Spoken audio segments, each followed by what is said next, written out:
এই যে দেখেন আমাদের ব্যালেন্সটা কিন্তু অ্যাড হয়ে গেছে। আমি ইনকাম করলাম এতক্ষণ, তো অ্যাড করার পর আমি এখান থেকে এখন 3000 উইথড্র দিব। সো এখানে জাস্ট আমি উইথড্র অপশনে ক্লিক করতেছি। এবার আপনি যে নাম্বার দিয়ে অ্যাকাউন্ট খুলেছেন সেই নাম্বারে আপনাকে একটা ওটিপি পাঠাবে এবং এখানে গেট ওটিপিতে ক্লিক করে আপনি ওটিপিটি বসাবেন এবং দুইটা বক্সের মধ্যে একই পাসওয়ার্ড আপনি এখানে দিয়ে দিবেন। ওটিপিটা দিবেন, দুইটা বক্সে একই পাসওয়ার্ড দিয়ে কনফার্ম অপশনে ক্লিক করবেন, দেন সাকসেস হয়ে যাবে। তারপর কিছুক্ষণ ওয়েট করতে হবে এবং আপনাকে পেমেন্ট অপশন দেখাবে। আপনি বিকাশ নাকি নগদে টাকা নেবেন সেটা দিবেন, নগদ সিলেক্ট করতেছি। দেন আপনার একটা নাম দিবেন, দেওয়ার পর আপনি যে নাম্বার টাকাটা নেবেন সেই নগদ নাম্বারটা আপনাকে এখানে বসিয়ে দিতে হবে।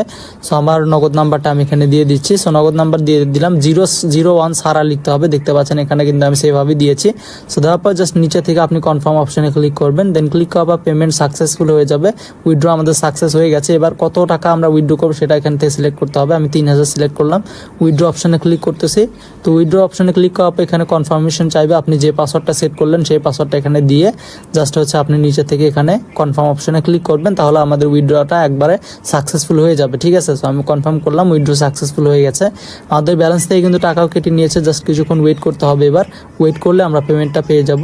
সো আর যদি পেমেন্ট 2 ঘন্টা পরেও না পান বা আধা ঘন্টা 1 ঘন্টা পরে না পান, তাহলে আপনার হেল্প সেন্টারে আপনি কথা বলতে পারেন যে কোনো সময়। সেই যে দেখতে পাচ্ছেন আমাদের পেমেন্ট কিন্তু